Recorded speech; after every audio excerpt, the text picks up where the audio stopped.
Hi అండి. ఈరోజు వచ్చేసరికి మీకు మగ్గం వర్క్ బ్లౌజ్ అనేది స్టిచ్చింగ్ చూపిస్తాను. చూడండి, కటింగ్ అయితే ఇప్పుడు చూపిస్తున్నాను మీకు. ఇప్పుడు వచ్చేసరికి మనకి హ్యాండ్స్ ఎంత పొడవు ఉన్నది అనేది తీసుకుందాం. హ్యాండ్స్ వచ్చేసరికి 10 ఇంచెస్ పెట్టమన్నారు. హ్యాండ్స్ వచ్చేసరికి 10 ఇంచెస్ పెట్టాను. ఇప్పుడు హ్యాండ్స్ కటింగ్ అనేది చేసుకుందాం. ఇది మగ్గం వర్క్ రౌండ్ నెక్ వస్తుంది. చూడండి, హ్యాండ్స్ అయితే మనం కట్ చేసుకున్నాం కదా. ఇప్పుడు మీకు బ్యాక్ పార్ట్ అనేది చూపిస్తాను. ఈ బ్లౌజ్ మీకు బ్యాక్ పార్ట్ మాత్రమే ఎక్కువ నేను స్టిచ్చింగ్ అనేది చూపిస్తున్నాను. ఎందుకంటే ఫ్రంట్ వారి సైజుల ప్రకారం ఎవరికైనా అదే కటింగ్ వస్తుంది. బ్యాక్ అయితే మాత్రం చూసుకోండి ఎంత పొడవు ఉందో. బ్యాక్ ఆది బ్లౌజ్ ఎంత పొడవు ఉందో దాన్ని బట్టి మనం పొడవు తీసుకోవాలి. అలాగే 1/2 ఇంచ్ వచ్చేసరికి మనకి 1/4 ఇంచ్ ఖర్చుకి తీసుకుందాము. అలాగే షోల్డర్ 6 ఇంచెస్, నెక్ ఎంత ఉన్న అదే వెడల్పు ఎంత ఉన్నది అనేది బ్లౌజ్ తీసుకోవాలి. ఖర్చుతో పాటు చెంక డౌను, బ్యాక్ పార్ట్ అయితే మీకు లైనింగ్ పీస్ కటింగ్ అయితే చేస్తాను చూడండి. ఇప్పుడు వచ్చేసరికి మీకు ఫ్రంట్ కూడా లైనింగ్ పెట్టి మీకు కటింగ్ అనేది చూపిస్తున్నాను. ఫ్రంట్ పార్ట్ కూడా చూడండి. ఫ్రంట్ ఆది బ్లౌజ్ పెట్టి ఎంత అయితే పొడవు ఉందో తీసుకొని దాని నుంచి మనం ఆ పొడవు తీసుకోవాలి. దాని నుంచి మనం మడుపు పెట్టేసి మిగతా మనం ఫ్రంట్ పార్ట్ అనేది కటింగ్ చేసుకోవాలి. చూడండి, ఎక్కడైనా పీస్ చిన్న చాలకపోయినా మనం స్టిచ్చింగ్ అయితే చేసుకోవాలి. దీనికైతే సరిపోతుంది, ఎందుకంటే మనకి ఇది మీటరు లైనింగ్ క్లాత్ సరిపోతుంది.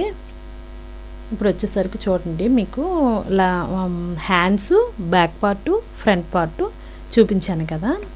లైనింగ్ కటింగ్ అయితే అయిపోయింది. ఇప్పుడు మనం వచ్చేసరికి మెయిన్ క్లాత్ తీసుకుంటున్నాము. ఈ క్లాత్కి వచ్చేసరికి హ్యాండ్స్ చూడండి, ఇవి హ్యాండ్స్ పెట్టి అది కొల బ్లౌజ్ అదే లైనింగ్ పీస్ నుంచి మనం ఆది బ్లౌజ్ అయితే కటింగ్ చేసుకోవాలి.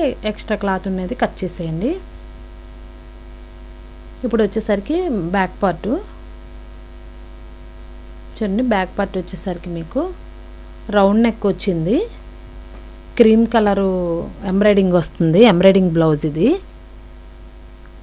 క్రీమ్ కలర్ వస్తుంది. Orange shade sari blouse running బ్లౌజే వస్తుంది. చూడండి, బ్యాక్ పార్ట్ అయితే మనం కట్ చేసుకున్నాం కదా. ఇప్పుడు మనం స్టిచ్చింగ్ చేసుకునేటప్పుడు మాత్రమే చూసుకోవాలి. ఇది ఫ్రంట్ పార్ట్. ఇది ఫ్రంట్కి కూడా డిజైన్ ఉంది కదా. మీకు ఎంబ్రాయిడింగ్ బ్లౌజ్ ఏదైనా కూడా మనకి స్టిచ్చింగ్ చేసుకునేటప్పుడు ఫ్రంట్కి అయితే అతుకొస్తుంది. ఫ్రంట్ అయితే అతకాల్సి వస్తుంది. ముక్కలు చూసుకొని జాయింట్ చేసుకోండి. లైనింగ్ పీస్ నుంచి మనం మార్క్ చేసుకొని జాయింట్ చేసుకోవడమే అయిపోయింది కదా. ఇప్పుడు కటింగ్ అయితే మనకి hands, back part, front cutting అయితే అయిపోయింది. మీకు వచ్చేసరికి ఇప్పుడు స్టిచ్చింగ్ చూపిస్తాను. బ్యాక్ పార్ట్ ఇంకా హ్యాండ్స్ కట్ ఇది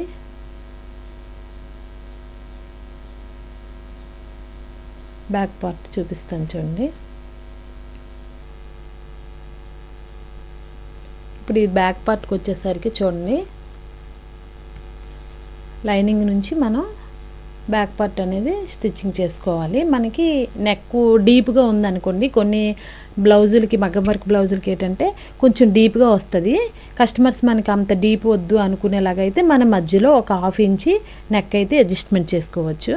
ఇప్పుడైతే నేను వచ్చేసరికి సేమ్ ఆవిడకైతే డీప్గానే కావాలి, అందుకని సేమ్ నెక్ ఎలా ఉందో అలాగే నేను నెక్ తీసుకున్నాను. ఇప్పుడు చూడండి, లైనింగ్ క్లాత్కి అటాచ్ చేసాను కదా. ఇప్పుడు వచ్చేసరికి మెయిన్ క్లాత్ నుంచి స్టిచ్చింగ్ అయితే చేసుకుంటున్నాను. మెయిన్ క్లాత్ వైపుగా స్టిచ్చింగ్ చేసుకొని బ్యాక్ పార్ట్ వచ్చేసరికి మనకి మెయిన్ క్లాత్ స్టిచ్చింగ్ చేసుకొని చుట్టూ ఎడ్జెస్ మెయిన్ క్లాత్కి లైనింగ్ క్లాత్కి స్టిచ్చింగ్ చేసేసుకుంటే బ్యాక్ పార్ట్ మీకు తయారైపోయినట్టే. ఇదంటే సింపుల్గా రౌండ్ నెక్ వస్తుంది కదా. చూడండి, ఎక్స్ట్రా క్లాత్ ఏమైనా ఉండేలాగైతే మనం కటింగ్లో కట్ చేసుకోవచ్చు. ఈ బ్లౌజ్ ఎలా ఉన్నదనేది మీరు కామెంట్ చేయండి. మీకు నచ్చితే లైక్ చేయండి, షేర్ చేయండి, సబ్స్క్రైబ్ చేసుకోండి. చూడండి, బ్యాక్ పార్ట్ వచ్చేసరికి మీకు ఇలా వస్తుంది.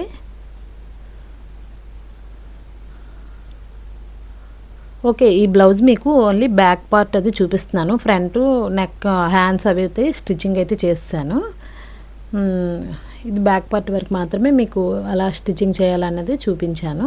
చూడండి బ్యాక్ పార్ట్ అయితే ఇలా వచ్చింది. Okay, thank you.